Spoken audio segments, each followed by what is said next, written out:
मी आज आचारी फुलकोबी बनवते। त्यासाठी पाव किलो फ्लावरचे असे मोठे मोठे तुकडे करून घेतले। मिठाच्या पाण्यात बुडवून ठेवले थोडा वेळ। गरम पाण्यात नाही टाकाय, फक्त मिठाच्या पाण्यात। गरम पाण्यात टाकल्याने तिला उग्र वास येतो अजून गरम पाण्याचा। त्यासाठी आपण मसाले वेगळे घेतले थोडे आचारी फुलकोबी करण्यासाठी। मेथी घेतली अर्धा चमचा, धना जाड जाड कुटून घेतला अर्धा चमचा, अर्धा चमचा बडीशोप घेतली आपली खायची सोप, हिंग आपलं हळद घेतली अर्धा चमचा, हिंग घेतलाय पाव चमचा, अर्धा चमचा कलौंजी, कांद्याचं बी असतं ती कलौंजी, हे आलं लसूण पेस्ट घेतली, एक मिरची बारीक चिरून घेतली, मीठ घेतलंय आणि दही लागणार आहे आपल्याला। अर्धा कप दही घेतलंय मी, पाणी घेणार आहे थोडंसं। नॉनस्टिक पॅन घ्यायचं त्यासाठी आपण, आणि तेल टाकलंय मी, एक चमचा तेल टाकलंय। खरं तर याला राईचं तेल वापरतात, पण त्याचा उग्र वास असतो। कोणाला आवडत असला तर राईचं तेलच वापरावं, पण मी आपलं साधं कुकिंग ऑइल शेंगदाणा तेल घेतलंय। त्यासाठी आधी मी मेथी टाकणार आहे। मेथी जास्त लाल नाही होऊ द्यायची, लाल झाली म्हणजे त्याची कडसट चव येईल। फक्त आपल्याला आचारी लोणच्याची चव येण्यासाठी मेथी घातली, याचं फोडणी लाल नाही करायची तिला। ही कलौंजी घालते, बडीशोप, धना कुटलेला आहे जाडसर, हे सगळे मसाल्याचे पदार्थ आहेत। नावच आचारी फुलकोबी आपलं ठेवलंय आपण भाजीचं। हळद घातली मी, अगदी झटपट होणारी भाजी। आलं लसूण पेस्ट घातले, दोघं मिळून अर्धा चमचा आहे।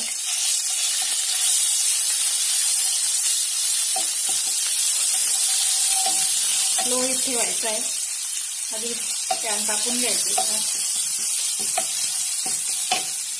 मिरची घालते मी, एक मिरचीचे बारीक तुकडे केले,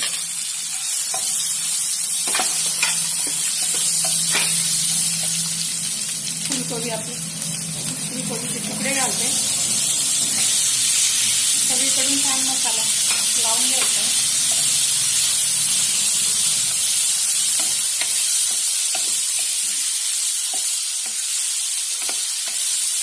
आता सुगंध छान आला मसाल्याचे, सगळे पदार्थ त्याचे लोणच्याचे। नेहमीपेक्षा थोडी वेगळी भाजी रेस्टॉरंटमध्ये मिळते, तर जास्त करून पंजाबकडे मिळते, दिल्ली हरियाणा पंजाबमध्ये आचारी फुलकोबी केली जाते। थोडं पाणी घालणार आहे मी, अर्धी वाटी पाणी घालून कोबी नरम होईल तोपर्यंत अशी कोबी शिजण्यासाठी घालते अर्धी वाटी पाणी। मीठ घालते अर्धा चमचा, मिक्स करून घ्यायचं मीठ छान।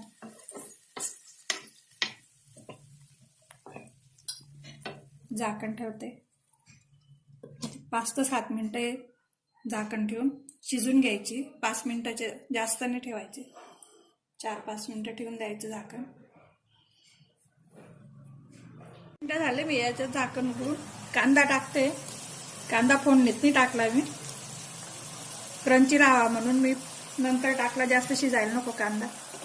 मी तर आधी फोडणीत टाकला तर पूर्णच मऊ होऊन जातो तो। लोणचं बनवायचं आपल्याला लोणच्यासारखी भाजी म्हणून क्रंचीसाठी मी उशिरा टाकला कांदा।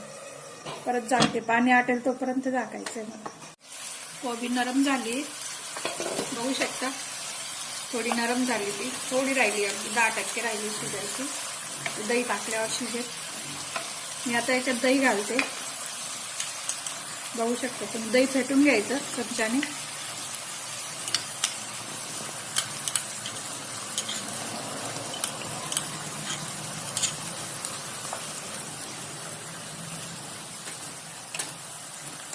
सगळीकडून दही लागेल असं मसालाही एकत्र करून घ्यायचं। कालवत राहायचे जोपर्यंत दही आटतं तोपर्यंत, कारण दही फुटायला नको। गॅस लो हीटवर ठेवायचा आहे,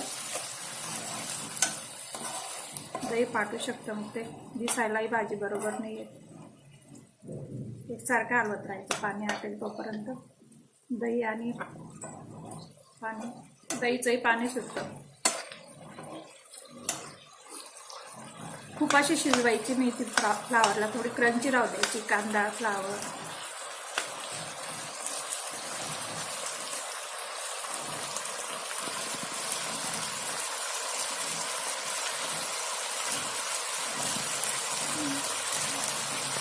फुलकोबी तयार बघू शकता, मस्त सुगंध आला आहे.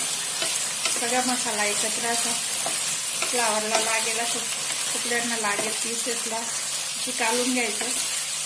दही मसाला सगळं एकत्र पोटूला असं बाजूला. अगदी झटपट होणारी